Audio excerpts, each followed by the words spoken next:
After this, Job opened his mouth and he cursed the day of his birth.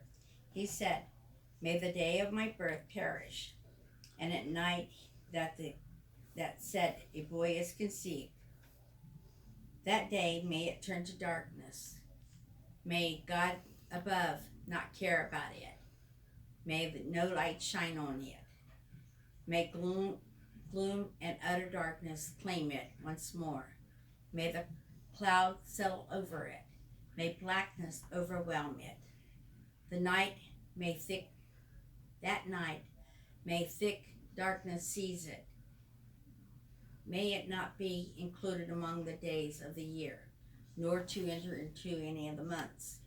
May the night be barren. May no shout of joy be heard. May those who curse the day. Those who are ready to rouse Levihan, to arouse Levihan. May its morning star become dark. May it wait for the daylight in vain, and not see the first ray of dawn. For it did not shut the doors of my womb on me, to hide my trouble from my eyes. Why did I not perish at birth, and die as I came into the womb? Why, when there needs to receive me, and breast that I may be nursed? For now I would be lying down in peace. I would be asleep and at rest with kings and rulers of the earth, who built for themselves places now lay in ruins, with princes who have gold, who filled their houses with silver. Or why was I not hidden away from the ground like a stillborn child, like an infant who never saw the light of day? There the wicked cease from turmoils, and there the weary are at rest. Captive also enjoyed their ease. They no longer hear the slave drivers shout. Their the small and the great are there. The slaves are freed from their owners. Why is light given to those in misery, and life to the bitter of souls, to those who long for death that does not come? Who searches for it more than from hidden treasures? I who are filled with gladness and rejoice when they reach the grave. Why is life given to a man whose way is hidden, whom God has hedged in?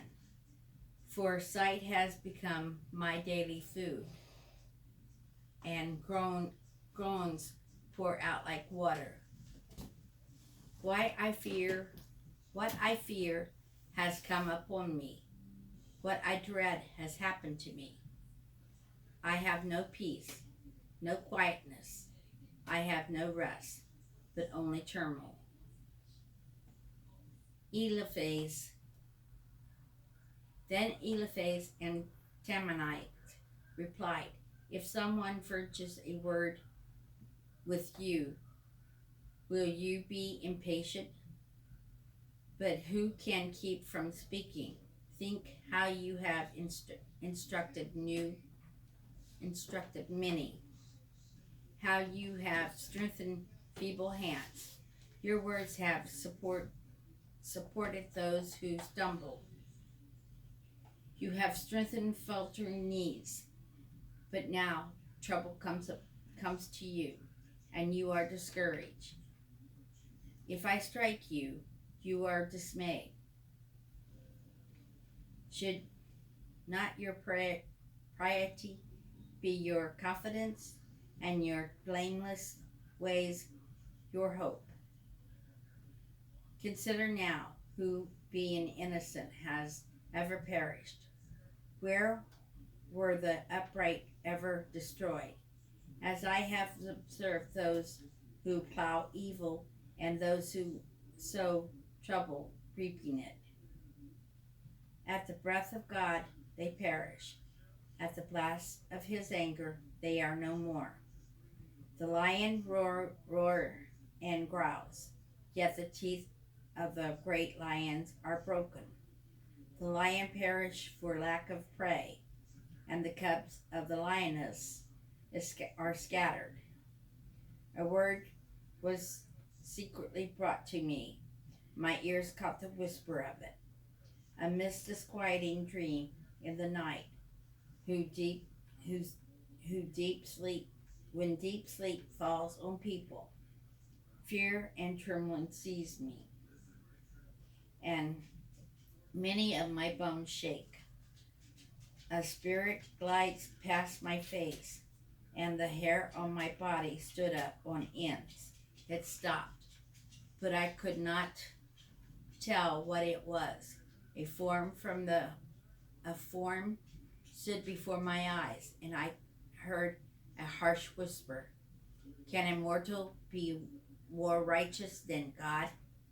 Can even a stone man be more pure than his maker?